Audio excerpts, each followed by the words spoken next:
नमस्ते दोस्तों, मैं हूं भीम सिंह मीना और मैं पिछले 15 वर्षों से अध्यापन और परामर्श के क्षेत्र से जुड़ा हुआ हूं।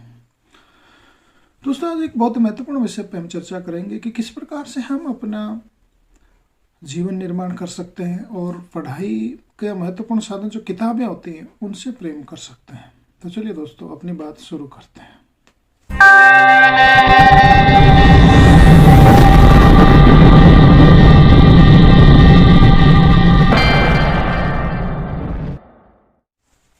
दोस्तों, डॉक्टर एपीजे अब्दुल कलाम साहब ने कहा है कि सभी लोग समान रूप से टैलेंटेड पैदा नहीं होते, परंतु सभी के पास अपने टैलेंट को निखारने का समान अवसर पाए जाते हैं। तो उन्होंने बहुत एक महत्वपूर्ण बात जो ये कही है, इसको आप समझने का प्रयास करें। निश्चय ये सही बात है कि लोग की बुद्धिमत्ता जो होती है वो समान नहीं होती है और लोगों का जो टैलेंट होता है वो भी विभिन्न क्षेत्रों में होता है कि कोई अध्ययन अध्यापन में मजबूत होता है, कोई पेंटिंग में मजबूत होता है, कोई चित्रकारी में मजबूत होता है, कोई खेलने में मजबूत होता है, कोई अभिव्यक्ति में और वाक पटु होता है, कोई कॉमेडी कर सकता है। तो हमारे जितने लोग हैं उतने ही हमारे विभिन्न गुण पाए जाते हैं। परंतु जो विद्यार्थी होता है दोस्तों, उसका सबसे जो महत्वपूर्ण गुण होता है वो ये है कि वो किस प्रकार से अपने टैलेंट को निखार पाए और किताबों में अपना मन लगा सके। तो हम क्या करते हैं दोस्तों कि हम किताबें लेके बैठे रहते हैं और हम उनमें ध्यान नहीं लगा पाते हैं। तो इसका क्या कारण हो सकता है? कहीं न कहीं हमारे जो प्रतिबद्धता है, जो हमारा ध्यान है, वो कहीं न कहीं डाइवर्ट हो रहा है, कहीं न कहीं हमारा ध्यान भंग हो रहा है। तो इस ध्यान को हम पढ़ने की आदत है उसको किस प्रकार से हम सुधार सकते हैं, इसी पे आज हम चर्चा करने आए हैं। और ये ज्ञान आपके लिए बहुत महत्वपूर्ण होने वाला है, ये जानकारी आपके लिए बहुत महत्वपूर्ण होने वाली है, क्योंकि हम अपेक्षित मार्क्स नहीं ला पाते हैं तो हमारे अंदर दिनों दिन निराशा घर कर जाती है और हमारा मन पढ़ाई से इतर जाने लगता है कि हमारे जो मनोवांछित परसेंटेज या मार्क्स नहीं आ पा रहे हैं। तो इससे हमें लगता है कि हमें पढ़ाई छोड़ देनी चाहिए। कई बार इस प्रकार के विचार भी आते हैं। तो इस चीज़ से हम कैसे बच सकते हैं, इसी का मैं उपाय लेके आए हूँ दोस्तों कि आपको करना क्या है। सबसे पहले जैसा कहा गया है कि करत करत अभ्यास के जड़मति होत सुजान। आपकी आदत हो सकता है कम पढ़ने की हो, तो उसको आप क्रम से बढ़ाते चलें। जैसे किसी मंजिल पर चढ़ने के लिए, किसी मंजिल पर पहुंचने के लिए लगातार कदम बढ़ाने पड़ते हैं, लगातार सीढ़ियां चढ़नी पड़ती हैं।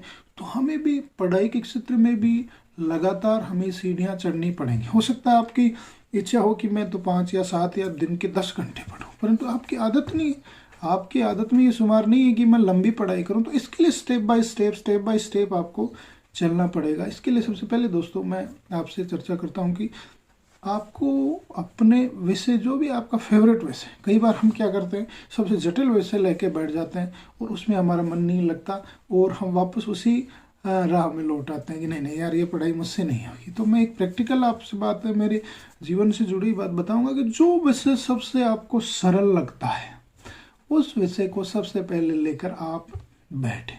अब शुरुआत किस प्रकार से करनी है आपको कि पहले दिन आप जब से मन बना लिया कि आज से मैं मेरे पढ़ना चालू करूंगा, तो आप पहले दिन ये नहीं कि एकदम से ही 5-7 घंटे बैठे, कोई ज़रूरत नहीं।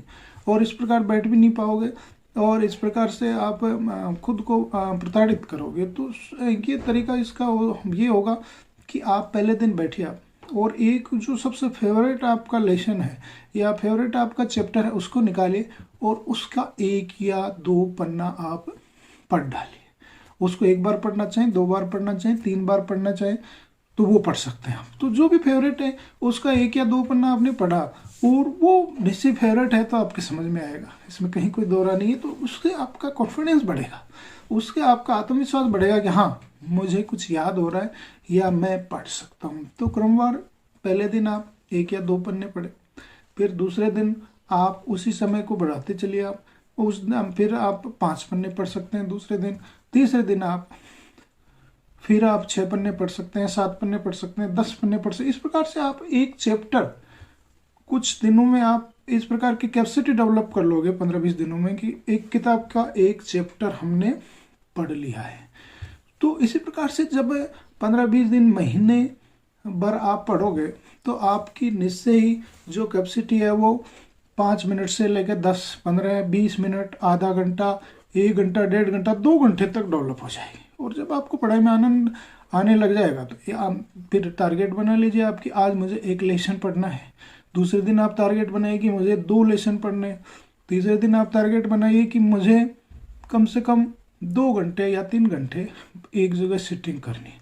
और जब 2 या 3 घंटे आप सिटिंग करने लग जाओ तो नहीं से एक किताब तो आप पढ़ोगे नहीं, आधे घंटे एक विषय पढ़ा, दूसरे आधे घंटे दूसरा विषय पढ़ा, तीसरे आधे घंटे तीसरा विषय पढ़ा। इस प्रकार 5 या 6 सब्जेक्ट आपके जो होते हैं उनको आप 3 घंटे में डेली उनको आधा आधा घंटा दे सकते हो। और जब आपकी कैपेसिटी बन जाएगी, धीरे धीरे पढ़ना।